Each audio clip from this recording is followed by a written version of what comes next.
vive las noticias a su manera. Eh, Disculpen, pero este programa está hecho a nuestra manera. Por Onda, la superestación.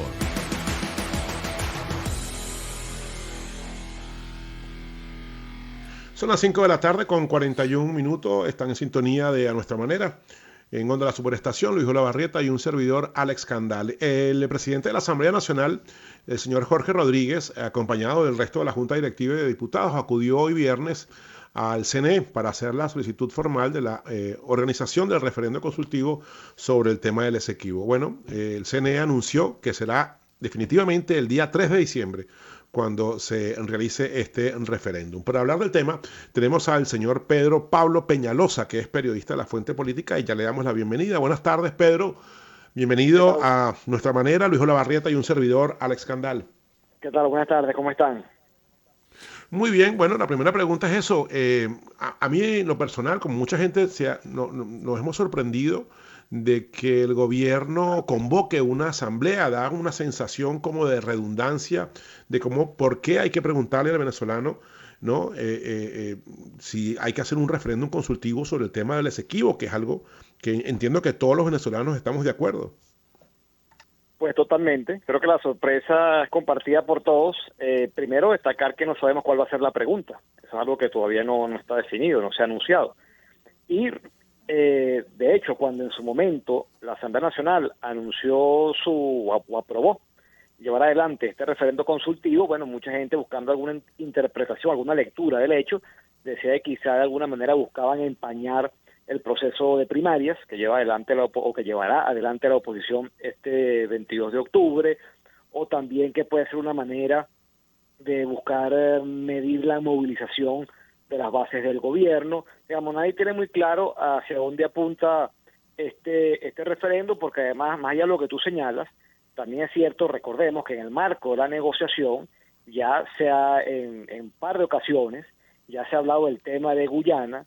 Ambas partes, gobierno, oposición, han dicho que están, digamos, que coinciden en la defensa del territorio Esequibo, pero tampoco se ha avanzado en esa materia. Es decir, no es que se ha creado una instancia que convoque académicos, expertos independientes, que por cierto muchos de ellos han cuestionado la manera como el gobierno ha llevado adelante la estrategia desde el punto de vista legal o jurídico para defender ese territorio. Entonces, bueno, ciertamente, digamos, es una gran interrogante que se presta a distintas especulaciones, lecturas, pero que no se tiene muy claro, digamos, en los hechos, qué impacto puede tener esta consulta. Sí, Pedro, bueno, yo creo que hay más preguntas que respuestas hasta ahora, ¿no? Es lo que me queda claro con el tema y sobre todo con lo que comentas, ¿no? Yo pregunto, y no sé si me estoy yendo un poco más allá de lo que se sabe o lo que se pretende, más allá del referéndum consultivo. ¿Cuál es el siguiente paso a esta consulta, ¿no? ¿Qué va a pasar? ¿Una marcha, una ejecución, un memorando a instancias internacionales? ¿Cuál es los siguientes pasos que para generar esta presión que se quiera, ¿no?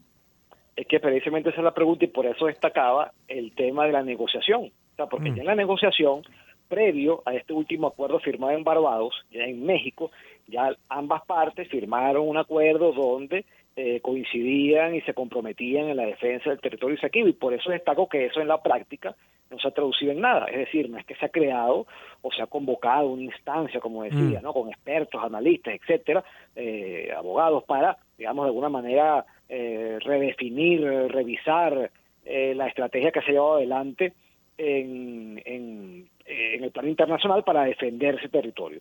Y eso ha quedado en el aire. Aquí nuevamente en Barbados se firma otra vez algo sobre el Esequibo, tampoco hasta el momento se ha hablado de cómo eso se va a ejecutar, y pasa lo mismo con este referendo, porque repito, ni siquiera tienes claro todavía, hay que esperar, hay un periodo de 72 horas para que se diga qué pregunta se va a hacer, porque digamos, ya quizá tú a partir de la pregunta que se haga, pues bueno, ya sacar alguna conclusión, pero es que en los hechos, digamos, hay una coincidencia, como señalaba Alex, y está en la Constitución venezolana, digamos, en la defensa de ese territorio, ¿no? Y bueno, allí hay todos unos elementos, digamos, desde el punto de vista jurídico, diplomático, para avanzar en ese camino. Pero digamos, pero el país, bueno, ahí qué acción puede tomarse que que salga de allí. Me decía un profesor que sigue la materia que si de alguna manera quieren comprometer, digamos, a todo el país, teniendo además que poder una decisión adversa en la Corte Internacional sobre el tema del Esequibo. Bueno, que eso es ir mucho más allá en estas lecturas y especulaciones, pero lo cierto es que hasta ahora no hay nada claro ni definido de cuál sería, digamos, el paso siguiente luego de este referendo. Disculpa que me ríe, pero No, es que así tú te estamos. imaginas que salga, que se pierda.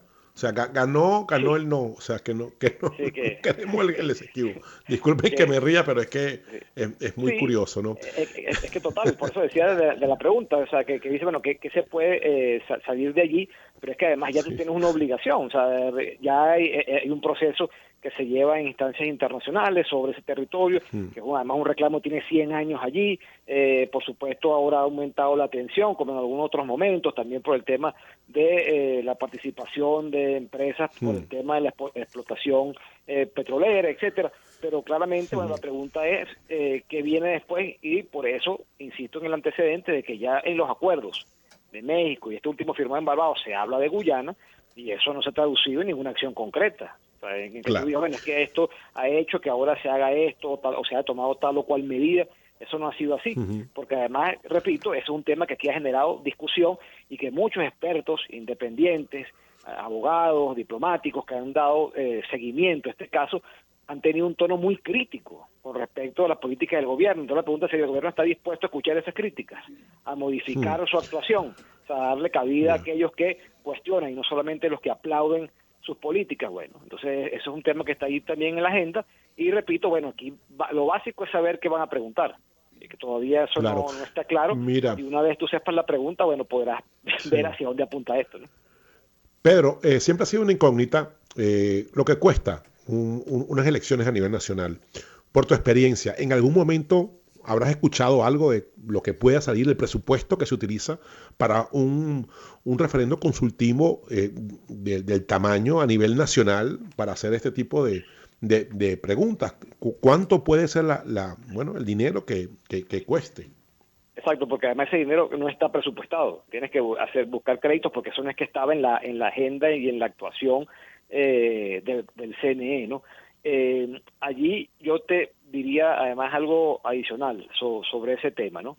Es que, bueno, tú estás dispuesto a desplegar todo este aparataje del CNE por el tema de este referendo, pero se negó el apoyo a las primarias que solicitó la oposición, sobre todo el tema de los usos de los centros de votación, lo que hubiera facilitado, por supuesto, la participación en las primarias. El CNE descartó, rechazó esta posibilidad. Entonces ahí caemos nuevamente en el uso de instituciones públicas, de entes públicos, organismos, para, bueno, los fines concretos del gobierno.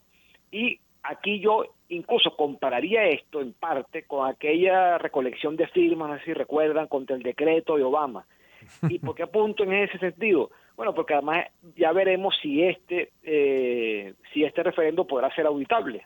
O sea, hasta qué punto se le dará posibilidad a sectores que no estén comprometidos con el gobierno también a tener participación, a vigilar de alguna manera por la transparencia de ese proceso, de cómo se va adelante. Allí incluyo también el tema del presupuesto, el dinero que se va a utilizar, sobre todo en un país como el nuestro con tantas necesidades, ¿no?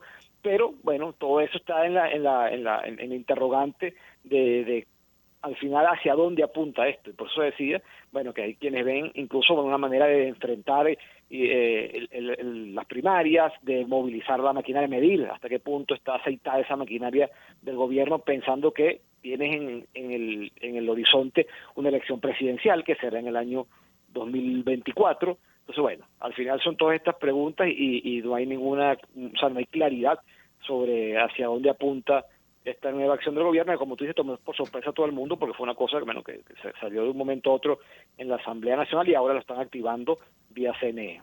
Sí, ya para cerrar, Pedro, aprovechando que nos quedan unos segundos, ¿cómo ves la actividad que se va a realizar las elecciones primarias para este domingo 22? Bueno, creo que el gran desafío, obviamente, como decía, ya que al no contar con el respaldo respaldo, el apoyo del CNE, algo clave como serían los centros, el uso de los centros de votación. Yo creo que un gran desafío que tendrá la primaria obviamente va a ser toda la parte organizativa, toda la parte logística, que la gente sepa dónde votar, que tenga, digamos, todas las garantías para poder hacerlo. Creo que eso es fundamental. Yo diría que cuando uno ve las encuestas, ve que la idea de la primaria ha sido acogida positivamente, es bien valorada. Es decir, la gente, cuando se le pregunta por el mecanismo de elección de un candidato, bueno, apoya la primaria. Otra cosa, obviamente, es ver, bueno, hasta qué punto esa percepción positiva se traduce en votos, se traduce en la gente que ese día se moviliza. Y, bueno, como digo, ahí está el desafío, el gran desafío desde el punto de vista organizativo, porque nos va a contar, bueno, con toda esa estructura que se tuvo en el año 2012. En el año 2012, recordemos, cuando la oposición escoge el candidato, su candidato presidencial, bueno, aquellas primarias se hicieron con el apoyo logístico, organizativo del CNE. En esta ocasión no será así que el desafío es mucho mayor y veremos entonces hasta qué punto esa visión positiva que tiene el concepto de las primarias como un mecanismo para escoger candidato, bueno, puede ese día también lograr movilizar y todo el esfuerzo que tienen que hacer, por supuesto, los involucrados, partidos, candidatos, para buscar también que sea una primaria que tenga la solidez y la legitimidad que da una participación importante, ¿no?, desde el punto de vista del número de votantes.